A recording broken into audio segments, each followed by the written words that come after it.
मिले अंबेडकर अखिलेश, खुल जाएंगे साधुओं के भेष। ये नारा है समाजवादी पार्टी के होली ईद मिलन समारोह से कि मिले अंबेडकर और अखिलेश, मिले अंबेडकर और अखिलेश, खुल जाएंगे साधुओं के भेष। और आयरनी देखिए, समाजवादी पार्टी वही पार्टी है जिसने हमेशा डॉक्टर भीमराव अंबेडकर का तिरस्कार किया।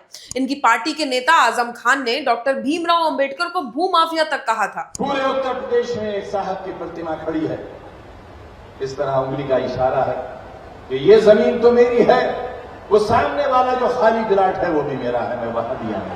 और अखिलेश यादव, जिनके समर्थन में ये नारे लग रहे थे, उन्होंने सीएम रहते हुए दलित महापुरुषों के नाम पर रखे जिलों के नाम तक बदल दिए थे। और अब अगर ये सुनकर आपको शौक लगा हो तो परेशान मत होइए, क्योंकि समाजवादी पार्टी का इतिहास ही ऐसा रहा है जहां भगवान और हिंदुओं की आस्था का मजाक बनाया जाता है और फिर रेंट करके सिंपैथी ली जाती है। खैर, आपको 1992 का एक किस्सा याद दिलाती हूँ। बाबरी विध्वंस के बाद देश में स्थिति काफी संवेदनशील थी। तभी बसपा के एक मुस्लिम नेता खादिम अब्बास ने नारा दिया, मिले मुलायम काशीराम, हवा में उड़ गए जय श्री राम। और ये नारा मंच से करीब 100 बार दोहराया गया।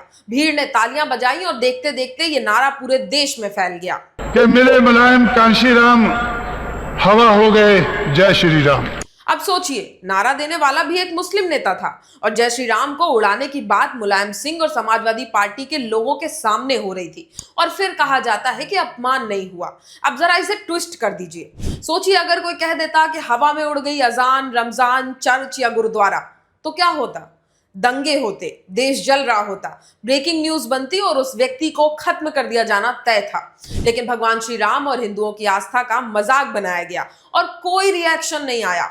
और ये सिर्फ पुरानी बात नहीं है, आज भी वही पैटर्न दिखता है। इससे समझ आता है कि ये गलती नहीं है बल्कि इनकी विचारधारा है। और अब आज के समय में यूजीसी के एक मुद्दे पर, जिसे बाद में सुधार भी कर दिया गया, उस पर गुस्सा दिखाया जाता है। ऐसे एक्ट करते हैं जैसे यही तो हिंदुओं के हितैषी हैं, लेकिन वास्तविकता कुछ और कहती है। इन्हें सिर्फ अपनी राजनीति चमकाने से मतलब है। इसलिए खुद से एक प्रश्न पूछिएगा ये वीडियो देखने के बाद कि जो पार्टी साधुओं को टारगेट करती है, भगवान राम के नाम को उड़ाने की बात करती है, उसे अगर आप वोट देकर सत्ता में लाएंगे तो क्या कहर बरपेगा।